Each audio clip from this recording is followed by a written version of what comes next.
ખાલી ભક્તિ જ તમે જે માંગ છે ને, જે સુખી થઈ જાઓ, કાયમ માટે આનંદિત થઈ જાઓ. મનુષ્યની માંગ શું છે? અપાર આનંદ જોઈએ છે, અપાર સુખ જોઈએ છે. કેમ કે એની અંદર સુખની કદાચ અંતરાત્મામાં કામના હોય, આનંદની. અપાર આનંદ, અપાર સુખ જોઈએ. એ અપાર આનંદ, અપાર સુખ લેવા માટે આ સંસારમાં ભાગદોડ થાય છે. પણ સાચું સુખ ને સાચું આનંદ કોઈ જોડે રહેતો નથી. આ સંસારમાં જે વ્યક્તિઓ મોટા મોટા મોટા મોટા અજબોપતિઓ બની ગયા ને, છતાં એમના જીવનમાં ક્યાંક ને ક્યાંક વાતે અસંતોષ લાગે છે. બધું હોવા છતાંય કઈક વાતની કમી લાગે છે, કઈક અંદરથી ભૂખ લાગે છે. તે ભૂખ શું છે? આનંદની. પૈસા, રૂપિયા, માન, સન્માન બધું જ હોય, પણ જીવનમાં આનંદ ના હોય ને, તો જીવન જીવતા મરેલાની જેમ વ્યક્તિ જીવતો હોય, એની જોડે બધું હોવા છતાંય. પણ જે વ્યક્તિ ગરીબ હોય, એની જોડે કશું ના હોય, પણ ભક્તિનો આનંદ, ભક્તિનું સુખ હશે ને, તે ઝૂંપડામાં રહેલો વ્યક્તિ મહેલ કરતાંય તે સુખી કહેવાય ને. આ ભક્તિની મહિમા છે.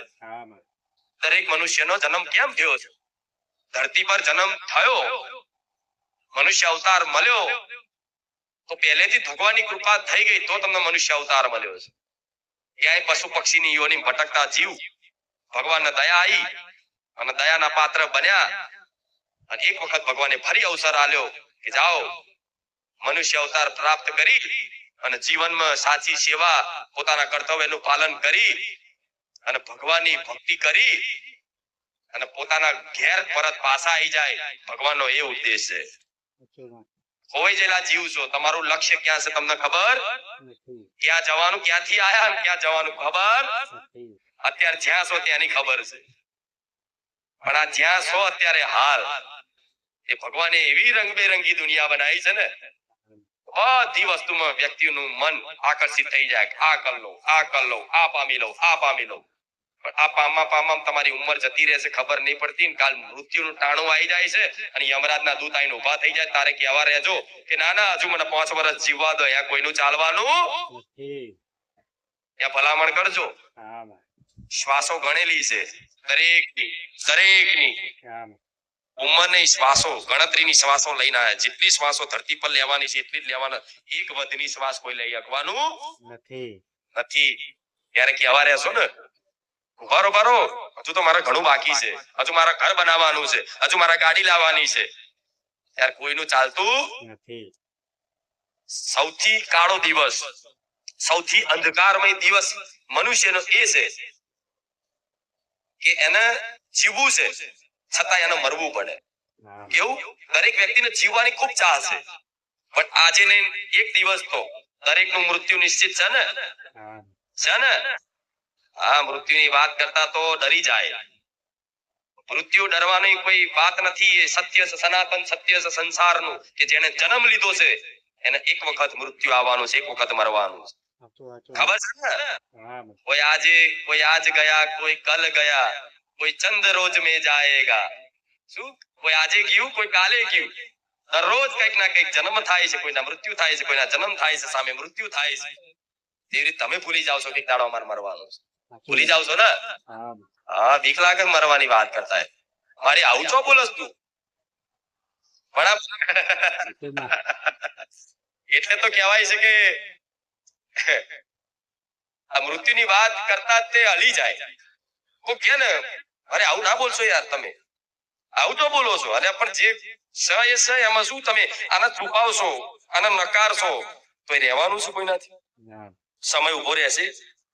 રૂપિયા છે બધું ખરીદી શકે. રૂપિયાથી વ્યક્તિ બધું જ ખરીદી શકે. આખી દુનિયા કેમ તો ખરીદી શકે. અહીં તો જમીનો નહીં, ચંદ્ર પર જમીનો ખરીદી શકે. ખરીદી શકે રૂપિયાથી, પણ રૂપિયાથી 1 મિનિટ નહીં ખરીદી શકો. એટલો જેટલો સમય બચ્યો છે અને આ સમયગાળામાં જાગ્યા છો અને ભગવાનનું નામ તમને મળ્યું છે, રામનું નામ, તો અમારી વાતનો વિશ્વાસ કરી અને રામ નામનો અનાદર કર્યા વગર એનો ખૂબ આદર કરીને, ખૂબ સન્માન આલી અને અમારી વાતનો વિશ્વાસ કરીને રામ નામ પકડી લેજો. આ રામ નામ પકડી લેજો. રોજ બોલું છું ને હજુ બોલું છું. આજ મારો મહાદેવ બોલાડે છે કે આ રામ નામ પકડી લેજો. કેમ કે મહાદેવ સ્મશાનમાં કેમ બેઠા ખબર તમને? મહાદેવનો વાસ ક્યાં હોય છે? સ્મશાન. સ્મશાનમાં મહાદેવ કહેવાય છે ભસ્મ લગાવે છે. સ્મશાનની ભસ્મ શરીરે લગાવે છે. એમને મહાકાલમાં ઉજ્જૈનમાં ભસ્મ આરતી થાય છે. ખબર? એ ભસ્મ શેની ભસ્મ હોય છે? સ્મશાનની. જે મૃત્યુ પામેલા અંતિમ સંસ્કાર કર્યો હોય એની જે રાખ હોય ને રાખ મહાદેવ લગાવે છે શરીર ઉપર. તો કેમ લગાવે છે? કોઈ ખબર છે? કહો હવે. મહાદેવ એ રાખ એટલે લગાવે છે કે જ્યારે વ્યક્તિનું મૃત્યુ થાય ને ત્યારે એને સ્મશાન યાત્રા કરતા લઈ જતા દરેક ના મુખે શું આવે? રામ નામ સત્ય હે. શું બોલે હિન્દીમાં? આવું બોલતા બોલતા લઈ જાય ને. અને ગુજરાતી કે રામ બોલો ભાઈ રામ. પણ મૂળ રામનું નામ લે છે. એ રામનું નામ લેતા બોલતા અંતિમ સંસ્કાર તે અગ્નિદાહ કરે ત્યારે તે રામનું નામ લઈ અને અગ્નિદાહ કરે. એ અગ્નિદાહ કરીને વ્યક્તિઓ રામનું નામ લઈ અને પોતપોતાના સંસારિક કાર્યોમાં લાગી જાય. એનો અગ્નિદાહ આલ્યો નહીં અને તરત સ્મશાને ગયા છો તો તમને ખબર હશે, તરત કોઈને ભૂખ લાગી, કોઈને ચા પીવી છે, કોઈ નાસ્તો કરવા જતું રહે. બધી હજુ વ્યક્તિને હજુ તો પૂરી વિધિ પતિ ના હોય એ પેલા તો ગપાટા મારતા હોય, હસી મજાક થાય ને. હા, એટલે સંસાર આવો છે. તો બધા મતલબ એ રામનું નામ લઈ અને એના અંતિમ જે અગ્નિદાહ કરવાનો હોય કરી અને વ્યક્તિઓ બધા જતા રહે છે. ત્યારે મહાદેવ એ રામ નામ સાંભળતા ક્યાં આયા? સ્મશાનમાં. અને કે અહીંયા તો બધા રામનું નામ લેતા હતા, અત્યારે બધા ક્યાં ગયા? જોયું તો અગ્નિદાહ કરી પોતપોતાના ઘરે પાછા જતા રહ્યા, પોતપોતાના કાર્યોમાં લાગી ગયા. તો મારા ભગવાનને એવું લાગ્યું કે આવા મારા રામનું નામ શું છે? હજુ આ કાળા માથાના માનવીને ખબર નથી. આ રામ નામથી અગ્નિદાહ કર્યો છે એ જ ભસ્મનો મારા શરીર પર લગાવી લઉં. જેમ કે રામ રામ બોલી અને અગ્નિદાહ કર્યો છે, આ રાખમાં મારા રામ ફૂંકાયેલા છે.